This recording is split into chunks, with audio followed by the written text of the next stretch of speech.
On va commencer, oui, bonne année, c'est vrai. On va commencer avec la santé au travail avec Sandrine Weiss. Bonjour Sandrine. Bonjour.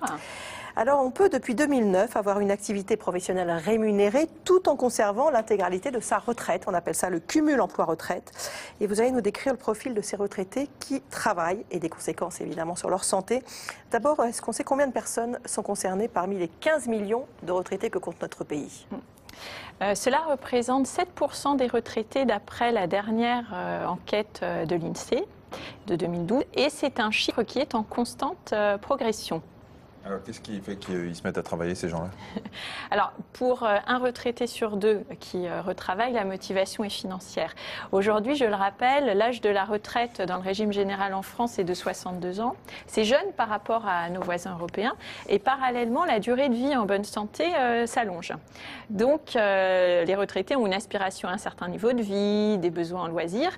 Et leur retraite, le montant de leur retraite ne leur suffit pas toujours. Donc, il y a ceux qui ont besoin de travailler et puis il y a ceux qui ont envie de travailler. Voilà.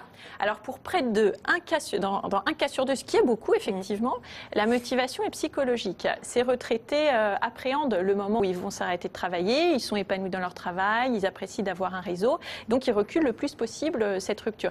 Il est vrai que c'est un choc psychologique de s'arrêter de travailler quand on l'a fait toute sa vie, il ne faut pas le sous-estimer d'ailleurs. Il y a beaucoup d'entreprises qui organisent des séminaires de préparation à la retraite pour leurs salariés qui sont sur le point de franchir ce pas. Il y a un profil type? Alors, il y a plusieurs éléments qui ont été identifiés. D'abord, ce sont plus souvent des hommes. Ensuite, il s'agit très majoritairement d'un travail à temps partiel. Et puis, on remarque aussi que les professions libérales et les cadres sont plus représentés. Alors, pourquoi? Eh bien, parce que, vraisemblablement, ils ont une perte plus grande de revenus au moment de leur retraite que les autres catégories socioprofessionnelles. C'est ce qu'on appelle le taux de remplacement. Et dans quelles activités on les retrouve ? Alors là aussi, il y a plusieurs tendances. Souvent, un retraité retourne dans son entreprise d'origine quand il a une expertise très pointue que son employeur n'a pas réussi à retrouver.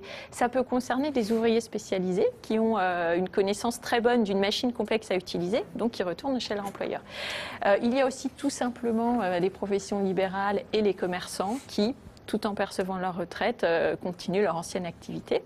Et puis, parmi les activités montantes, il y a tout ce qui est en rapport avec la petite enfance, avec la petite enfance et l'enfance, c'est-à-dire les cours de soutien scolaire et puis aussi la garde d'enfants.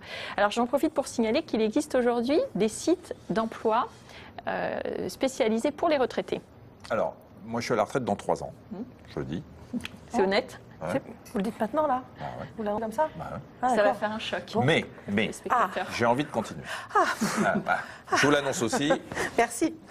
Comment je fais concrètement? Déjà, on est soulagé. Alors, d'abord, il faut bien entendu que le niveau de revenu soit limité pour qu'on continue à profiter à toucher sa retraite. Alors, si vous êtes salarié du secteur privé, si vous étiez salarié du secteur Là, privé, je suis dans le secteur public. Là. Voilà. Donc, je vais donner les deux et même trois Enfin, on ne options. sait pas ce qui est passé dans Voilà, 3 ans. Non, c'est ça, Michel. On ne peut pas non plus...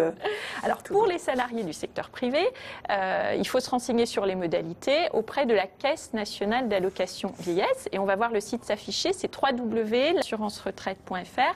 Là, il faut cliquer sur Assurer et ensuite sur vos droits à la retraite. Préparez votre retraite. Préparez votre retraite. Merci Marina. Alors ensuite, si vous êtes fonctionnaire... Non, je m'occupe de vous, Michel. Si vous êtes fonctionnaire, là, le site de référence, c'est www.service-public.fr. Et là, il faut aller sur travail, formation et suite sur la retraite d'un agent de la fonction publique. Et puis, bien sûr... Il y a un sous-truc, présentateur à la télé, un truc comme ça? Non, il n'y a pas de sous-truc. Là, j'ai dit tout ce qu'il fallait pour déjà. vous inquiétez pas. À bon entendeur. Et puis, bien sûr, si vous appartenez à un régime spécifique, là, il faut vous renseigner auprès de votre propre caisse de retraite. Alors, attention, la loi sur le cumul emploi-retraite a changé au 1er janvier 2015. Et les modalités sont un peu plus restrictives. Alors, l'impact pour la santé de continuer à travailler, c'est quoi? C'est bien ou c'est pas bien? Voilà, globalement c'est bon. Pourquoi c'est bon? Parce que travailler plus longtemps, ça permet de stimuler ses facultés cognitives. Et aujourd'hui, on sait que ça repousse les risques d'être touché par la maladie d'Alzheimer. Et puis on sait aussi, d'après une étude britannique, que travailler plus longtemps, ça limite les risques de dépression. Et ça limite aussi la dépendance aux médicaments en général.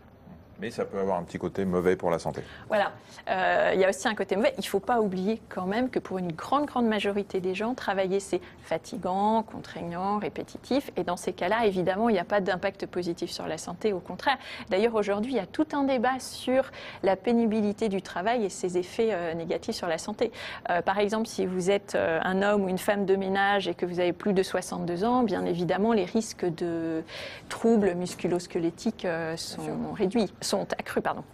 Si on veut résumer, si on peut, c'est bien de travailler, il faut que ça nous épanouisse et si on ne travaille pas trop après la retraite. Voilà, c'est très bien résumé. Très bien Faire de façon résumé. modérée. C'est ce que j'ai commencé à faire d'ailleurs. Voilà. Oui, ça c'est vrai. Vous avez anticipé votre Ça peut pas être mauvais pour ma santé. la suite, hein. Voilà. Ça, c'est sûr. Et d'ailleurs, ça va être une tendance puisque les personnes qui ont aujourd'hui entre 50 et 60 ans, donc qui sont proches de la retraite, déclarent dans un cas sur 5 qu'elles envisagent de travailler pendant leur retraite. Très bien. Écoutez. Merci beaucoup, Sandrine. Merci Il nous reste beaucoup. à rajouter les quelques items, si vous pouvez, à la caisse d'assurance maladie pour Michel, et ça sera parfait. Voilà. Merci beaucoup.